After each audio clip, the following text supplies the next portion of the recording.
Oi pessoal, sejam todos mais uma vez muito bem-vindos a mais uma videoaula do curso de inspeção de equipamentos, certo? Como todos sabem, meu nome é Rafael, estamos aqui dando início à nossa quarta videoaula sobre tanques de armazenamento, certo? De maneira que, como sempre, né, só lembrando aqui, minha apresentação é feita a partir de um PowerPoint, né, de apresentação de slides, com a leitura e a respectiva explicação, certo? Então, sem mais delongas, vamos aqui dar início, né, à nossa apresentação. Vamos lá. E hoje vamos dar início aqui com uma continuidade, né, do selo PW. Falamos semana passada que era um método de selagem desenvolvido pela Petrobras, certo? A parte que diz respeito à proteção, né, do revestimento metálico, né, do seu costado do seu tanque.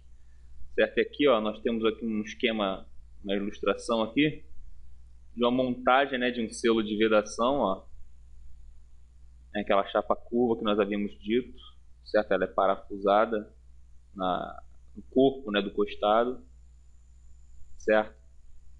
E aqui é o detalhe da fixação do perfilado, certo? De vista lateral. Aqui nós temos uma vista um tanto frontal, né? E aqui nós temos a vista lateral, que seria essa aqui, certo? Com todos os componentes de apoio, ó, a chapa, o estojo, certo? O amortecedor, certo? Isso aqui é um esquema de PW, selo PW. Nós temos aqui uma fotografia, né, do que é o selo PW em si. Ó, ele tem essa estrutura aqui, essa montagem, uma chapa perfilada. Bom, continuando em principais acessórios, vamos ao guia antirrotacional do teto flutuante. É um dispositivo utilizado para manter o teto flutuante centrado e evitar sua rotação em relação ao costado. Bom, esse guia antirrotacional, como o próprio enunciado diz, ele faz o quê? Que ele não permite, certo, que o teto flutuante ele fique, né, tendo movimentos de rotação ali no interior do tanque, né, que ele fique girando. Ele faz com que o teto fique centrado e evite sua rotação em relação ao costado, certo? Ele não vai ficar girando ali dentro à medida que tem movimentação de fluido ou qualquer coisa, certo?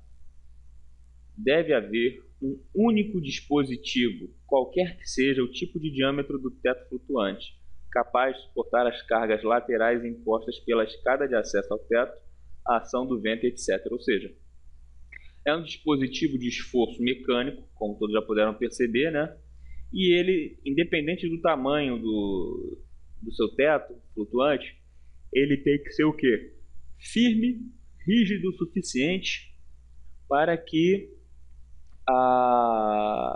o seu teto, né, por meio de qualquer ignição, de força de ignição, né, que seria um movimento, uma transmissão de movimento dado pela escada, né, de alguém passando por ela, ou até mesmo a ação do vento quando ele atua ali em uma forma centrífuga, né, dentro do seu tanque. Então, qualquer que seja a força geradora do movimento, esse dispositivo ele tem que ser capaz de suportar essas cargas centrífugas, né, que fariam com que seu teto flutuante começasse a rotacionar, certo? Quando a guia antirrotacional for também utilizada como coluna de medição e tirada de amostra, a mesma deve ter furos ao longo de seu comprimento para permitir representatividade de amostra. Ou seja, esses furos, senhores, seriam simplesmente furos guia, né? Furos no qual serviriam de parâmetros de base para que a gente possa ter uma medição aí, né, de uma amostra, qualquer coisa que seja. Isso é simplesmente como se fosse uma régua, né, para medir os níveis de profundidade, por exemplo, qualquer coisa que seja. Bom, temos aqui, ó, um exemplo de um guia antirrotacional, certo? Ele está aqui. Ele garante aqui que por meio do atrito, né, com o costado, ele garante que o seu teto não vai ficar rotacionando, ó. Temos um outro esquema, certo? Que também impediria que seu teto ficasse flutuando. Esse aqui já é aquele que possui os pinos, certo? Para medição de amostras. Ó, um outro guia antirrotacional do teto flutuante, certo? Também com seus respectivos furos, para determinar aí a profundidade. Bom, sistema de sucção flutuante. É utilizado em tanques com produtos que devem ter sua qualidade rigorosamente controlada. Ou seja, é aquele tipo de material que tem que ser mantida ali as suas propriedades químicas, né? Físicas também super respeitadas, super controladas ali para que elas não mudem, certo? E esse sistema de sucção flutuante, ele faz com que não haja nenhuma presença de impureza ou qualquer geração de água, seja, né?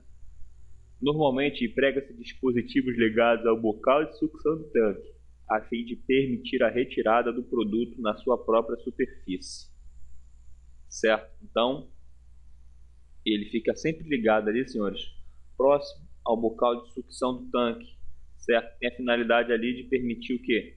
A retirada do produto na sua própria superfície, certo? Na própria superfície dele, você tem a opção de retirá-lo.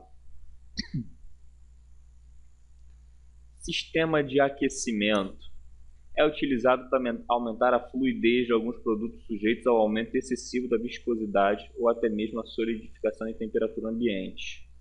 Bom, senhores, o sistema de aquecimento é o seguinte: todos nós já sabemos, porque já estudamos isso, que quanto maior a temperatura de um fluido, para ele manter a sua viscosidade, é necessário que seja uma viscosidade maior, certo? No caso, quanto mais quente o produto estiver, menos viscoso ele tende a ser, certo? Então, quando você tem um tanque com um armazenamento de algum produto que a temperatura ambiente, é claro, mantenha-se muito viscoso ou até se solidifique, é necessário um sistema de aquecimento para quê? Para que esse produto ali armazenado, ele mantenha-se sempre como? Uma viscosidade a nível líquido, né? Não seja viscoso o suficiente a ser sólido. Então, o sistema de aquecimento ele faz com que isso ocorra. Um grande exemplo disso seria aqueles tanques que armazenam, por exemplo, restos de combustíveis, alguns tipos de resíduos, certo? Que em temperatura ambiente teria uma viscosidade muito alta, certo? Em alguns casos solidificaria. Então, com a presença do sistema de aquecimento, isso não ocorre porque há toda uma redução da viscosidade, digamos assim, por conta do aumento da temperatura. Esse aquecimento é feito através de serpentinas de vapor, feixes tubulares, etc. Por exemplo, esses aqui, ó. Certo? As serpentinas aqui, elas possuem em seu interno um vapor, uma transmissão de vapor, né? Ali ele é um duto de vapor, e esse vapor, ele é tal, que é vapor de alta pressão, tal que faz com que esses tubos se superaqueçam. E esse superaquecimento desses tubos são, né, transmitidos, esse calor é transmitido por contato direto ao fluido que está ali, né, sendo armazenado, certo? E é assim que funciona. Temos aqui, ó, o clássico misturador.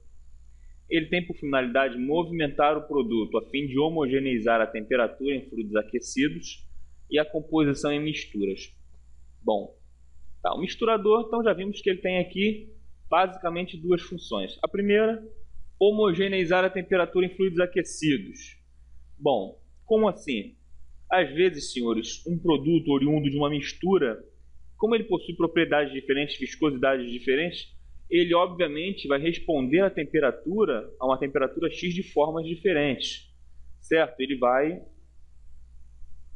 né, reagir, cada um vai reagir de alguma forma. E o misturador está ali para garantir o quê? Que não haja, como exemplo, uma decantação, né, uma diferença ali de uma separação de produtos, certo? Vai fazer com que os produtos sempre estejam o quê? De uma forma homogênea, misturados de forma homogênea, que assim fará com que eles reajam de uma forma uniforme ao aumento da temperatura, certo? E no caso da composição e misturas, simplesmente são aqueles fluidos que estão ainda em processo, né, que dependem de outros aditivos para terminarem de chegarem ao seu final, ao finalizar o seu processo, certo? O misturador está ali justamente para fazer a mesclagem, né, a homogeneização desses produtos com seus aditivos. Normalmente, a homogeneização é feita pela agitação do produto por meio de pás acoplados a um eixo acionado por motor elétrico.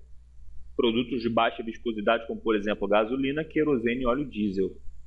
Bom, então, como era de se prever, né, o misturador ele não é nada mais do que o quê? Um rotor central com pás acopladas, certo? Um eixo, evidentemente, um rotor, evidentemente, acionado por força eletromotriz, né, por motores elétricos, que faz com que essas pás se movimentem, certo? E uma vez se movimentando, elas vão, obviamente, pela transmissão de movimento, fazer com que todo o produto ali estocado ele seja movimentado também, se misturando, né, em consequência disso, certo? Então, para os produtos com alta viscosidade, como por exemplo, citado aqui óleo combustível e até mesmo asfalto, a homogeneização é realizada por jet mix, né, que provoca um turbilhamento circular por pressão no interior do tanque, ou seja, é simplesmente um ar mandado, certo, que faz com que ele, né, comece a se mexer, comece a fazer um movimento de turbilhonamento, né, como se fosse um turbilhão, uma força centrífuga, uma vez que o tanque ele tem perfil circular, né, certo, e através de jatos de ar.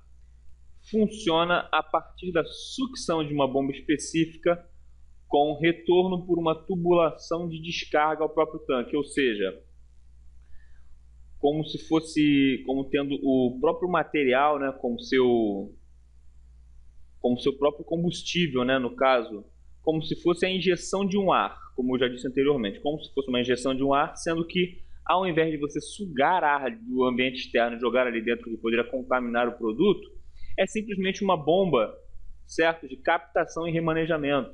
Ela capta o próprio material, faz com que ele adquira o quê? Um certo ímpeto, uma certa quantidade de movimento e o devolve, certo? E o reintegra ali a estrutura interna do tanque, fazendo com que ele comece a fazer um ciclo cada vez maior, formando assim o quê? Um turbilhão daquele produto, certo?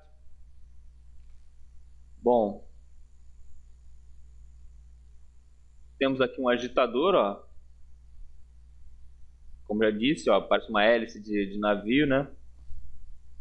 O eixo central aqui, ó, ligado a um sistema eletromotriz, certo? É um rotor com as suas pás, certo? Acopladas a ele, que isso aqui gira e faz com que o produto fique se misturando. E o jet mix é esse aqui, que pega de um ponto e joga, né? Vai fazendo a descarga pela redução do seu diâmetro. Ó, perceba que aqui tem um diâmetro tal e aqui já tem um diâmetro menor, certo? E isso faz com que comece a gerar um turbilhonamento aqui do seu fluido.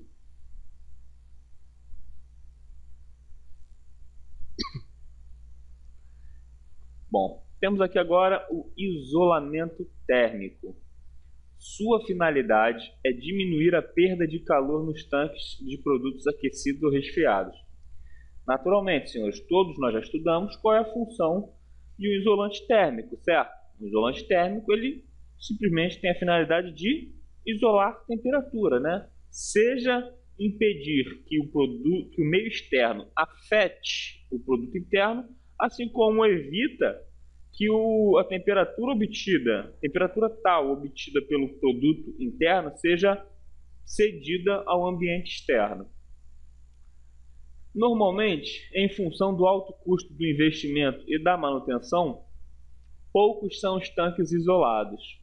Não é qualquer tanque que é isolado, só quando a necessidade for extrema. Sistema de medição. Esse sistema visa o controle do nível dos tanques e de outras variáveis importantes, como volume, temperatura, pressão e etc. Bom, sistemas de medição eles são simplesmente medidores, né? É um conjunto, né, de medidores, certo? Que controlam aí por meio da medição as variáveis que são competentes a um tanque, né? Volume de carga, a temperatura da carga que pressão, né, está exposta essa carga. Os tanques das áreas de transferência e estocagem normalmente são dotados de sistemas modernos de medição de nível para o controle preciso do inventário. Ou seja, esses da área de transferência e estocagem, eles possuem modernos sistemas, certo? Que servem aí para controle de uma forma precisa, né, de todo o material, de todo o inventário. Aqui a foto do isolamento térmico, ó. Já vi muito isolamento assim ser feito na Reduc, no Rio de Janeiro. E aqui são sistemas de medições, ó. Temos uma boca de visita aqui. Temos um marcador de pressão, certo? Temos outro sistema de medição aqui que mede o volume, né, ó. A famosa boia.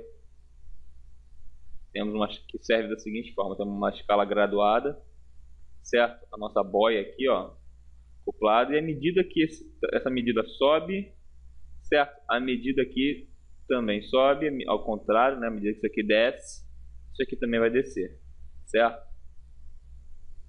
Ó, um outro sistema de medição aqui, ó,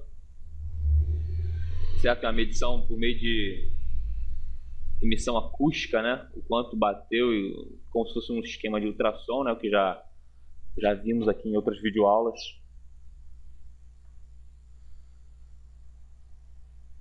E aqui nós temos alguns componentes do teto fixo, né? São os respiradores, as serpentinas aqui, certo? Os misturadores aqui quando necessário, certo? Aqui temos o exemplo das paredes, né? Com os suportes aqui para o teto. Um outro exemplo, ó. Vejam, isso aqui é um ambiente externo, né, com as escadas, com o seu devido corrimão, seu guarda-corpo, né, aqui em cima, escada tipo marinheiro aqui.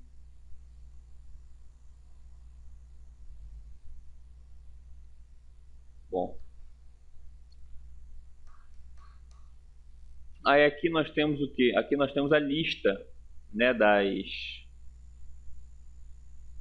dos componentes, né, do tanque de teto fixo. Se eu não me engano foi esse primeiro aqui, ó. Nós temos de forma enumerada aqui, nós temos a associação aqui, que seria a coluna central, seriam as colunas intermediárias, a coroa central, certo? Coroa central que, pela numeração aqui, seria aqui, ó, a coroa central, certo? E temos os outros, da parte do costado, por exemplo, nós temos o costado de perfil cilíndrico, né? No fundo nós temos a chapa anular, certo? É a chapa central. Bom, aqui, ó, o exemplo da chapa anular, certo? E logo abaixo aqui a chapa central. As chapas de apoio, impermeabilização, ó, certo? Chapas de apoio. Aí devido à impermeabilização delas, né? Porque elas não podem ter umidade. Certo? E continuamos com o resto dos componentes aqui, ó, com as bocas de visita, com as bocas de medição e amostragem, com as conexões de entrada e saída, entrada de vapor, saída de condensado, né? Quando não é permitido a presença de água, certo? Quando temos as chapas de reforço, as bacias de drenagem do fundo, certo? Ó, todos esses exemplos aqui de desenhos.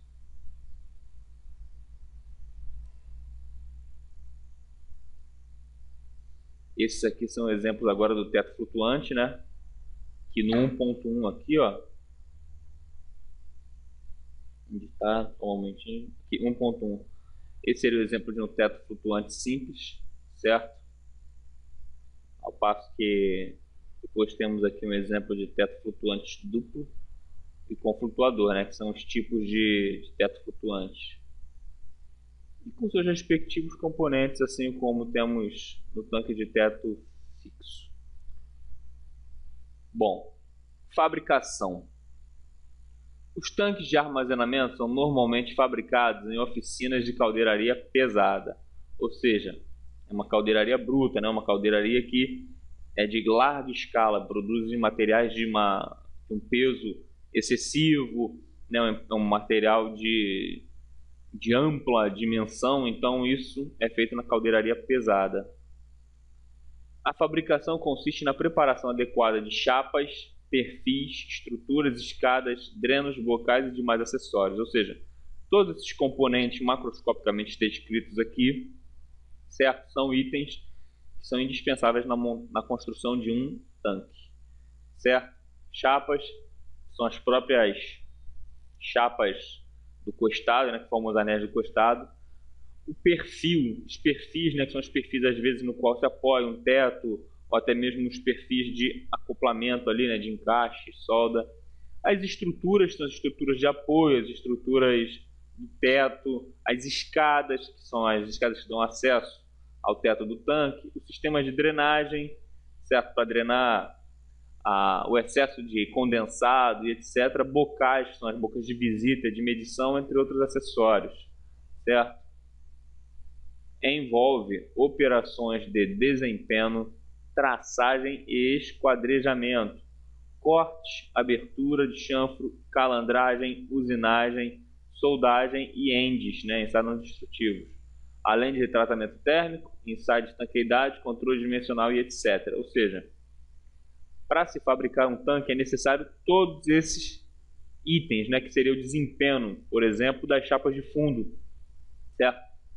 Traçagem do esquadrejamento, quando o seu fundo ele é feito por recorte, por exemplo, é necessário esquadrejamento. O corte, indispensável dizer, né, para você ter o corte da chapa, por exemplo, mais uma vez dizendo, no fundo do seu tanque, né, quando ele é feito por meio de recorte. Abertura de chanfro, para aquelas conexões que são soldadas. Calandragens, usinagens, soldagens são processos de fabricação que apetecem a montagem do tanque. Ensaios não destrutivos, por exemplo, como nas soldas, nas próprias soldas, né, nos próprios componentes, para verificar se eles estão com uma descontinuidade, né, alguma anomalia. Tratamento térmico, que deve ser dado em toda a solda, né, em toda a estrutura metálica.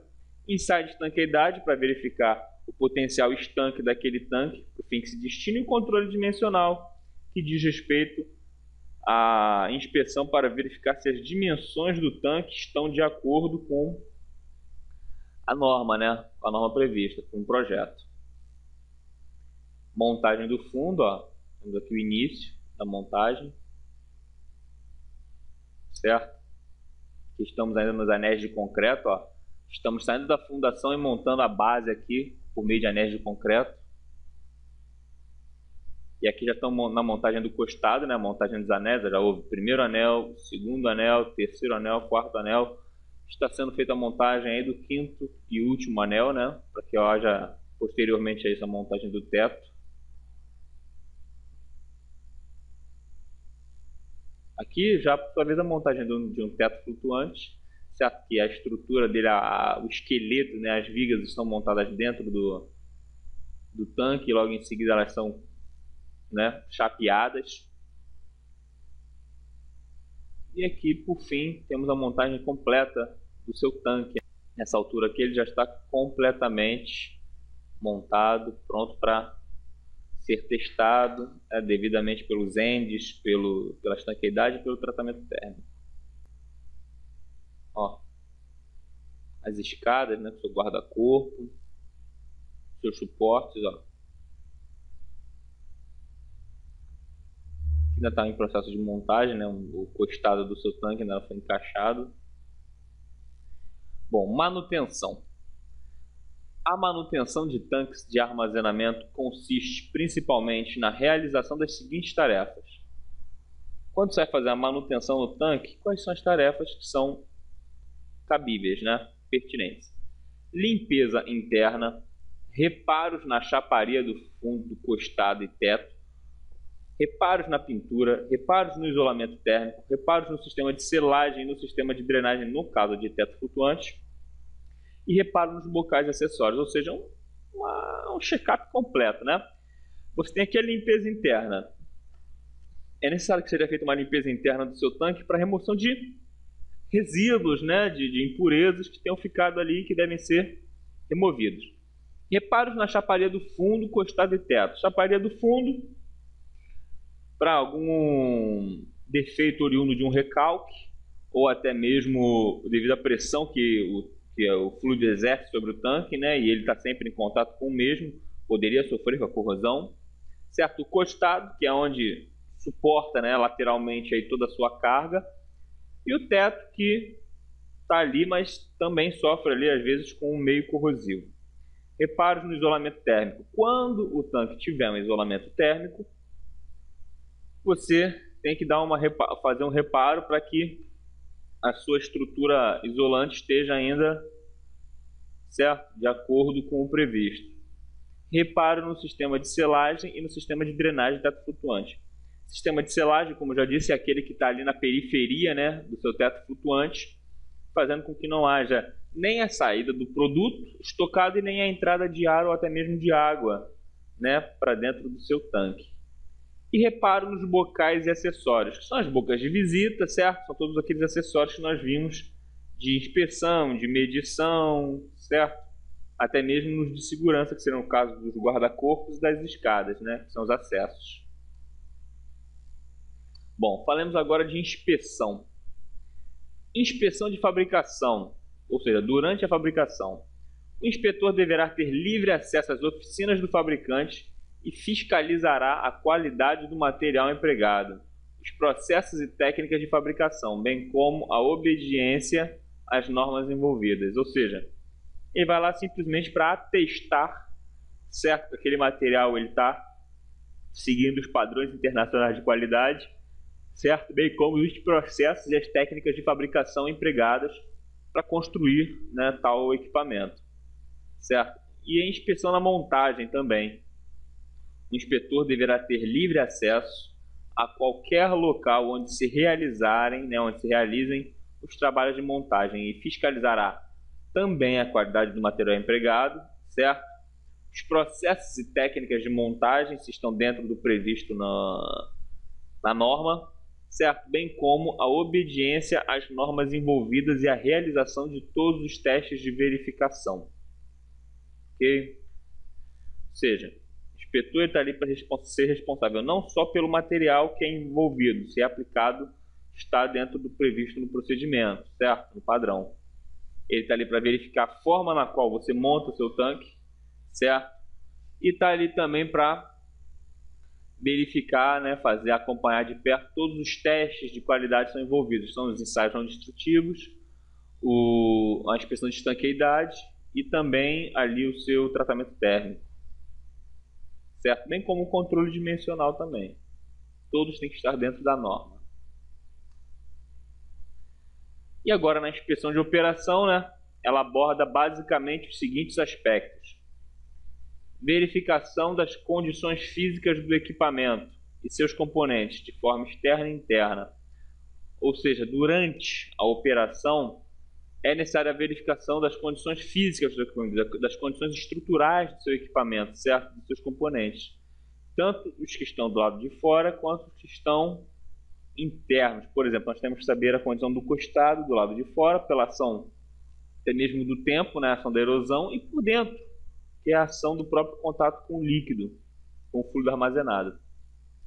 E aqui, ó, determinação da taxa de corrosão e avaliação da vida útil do equipamento, certo? Então, aqui a gente tem que determinar, porque o equipamento com certeza sofrerá corrosão, mas nós temos que determinar o que? O quanto de corrosão ele está sofrendo, certo? Bem como o que? A avaliação da vida útil do equipamento com base nessa taxa de corrosão. E também, além não só saber, né, a taxa, o quanto de corrosão aquele material está sofrendo, é necessário saber também por que ele está sofrendo, né? E o que está escrito, ó, avaliação das causas de deterioração, certo? Por que aquele equipamento está deteriorando? Por quê? Certo? Nas causas de deterioração, que nós já vimos dessa matéria, com certeza nós temos aí explicações. Na inspeção de operação, podemos identificar duas situações distintas. A inspeção externa, que é no intervalo de 5 anos, e a inspeção geral, que é no intervalo máximo de 20 anos. Ou seja, a inspeção externa, né, de pelo menos 5 em 5 anos, no máximo, não pode exceder esse prazo, deve ser verificado todos os componentes, certo? Estruturais, de fundação e acessórios. E a inspeção geral, né, que diz respeito do lado externo e do lado interno, é no máximo 20 anos de operação. A inspeção externa é realizada com o tanque armazenando o produto. Isso é, não há necessidade de você drenar todo o produto, não há necessidade de você retirar o equipamento de operação. Ele pode continuar em plena operação. Durante a inspeção, por motivo de segurança, não deve haver movimentação do produto armazenado caso seja um tanque de mistura. Ele tem que estar inerte. As condições físicas do teto devem ser cuidadosamente verificadas antes da permissão de andar sobre a estrutura. Ou seja, não, se porventura uma escada daquela tiver sofrido com ação corrosiva ou qualquer coisa que tenha danificado o seu material, incapacitando ela, né, de atuar naquilo que foi proposto, né, que é sustentar a presença de um inspetor ali, por exemplo, ela deve ser avaliada, né, antes mesmo de você poder utilizá-la andando sobre a estrutura. Nos tanques de teto flutuante, fazer a inspeção externa do teto somente quando estiver no nível máximo de enchimento. Ou seja, quando você estiver no tanque com teto flutuante, a inspeção externa só pode ser feita quando estiver no nível máximo de enchimento. Ou seja, você não pode descer, né? Vamos supor, o seu tanque tem altura tal e o seu teto está bem aqui abaixo. Você não pode descer para fazer a inspeção com ele abaixo. O teto tem que estar no seu nível máximo de enchimento para que você possa atuar ali. Bom, aqui temos um roteiro de inspeção externa, né? Bacia de contenção. Primeiramente, na bacia de contenção, a gente tem que inspecionar o dique quando as condições físicas e a integridade dos taludes. A grama que envolve o dique deve ser sempre de forma rasteira. Então, o dique com a bacia de contenção, né, todos nós sabemos que é aquilo que cerca, né, que arredoma ali as dimensões do seu tanque, as limitações do seu tanque, certo? Então, condições físicas do dique seria da própria estrutura do dique, né, seja ele de terra ou de concreto, como é que está essa estrutura, inclusive verificar se há impurezas, né, para você fazer a devida limpeza de qualquer resíduo, de qualquer lixo, sujeira que possa estar acumulada ali, certo? E a grama do dique deve estar sempre rasteira, né?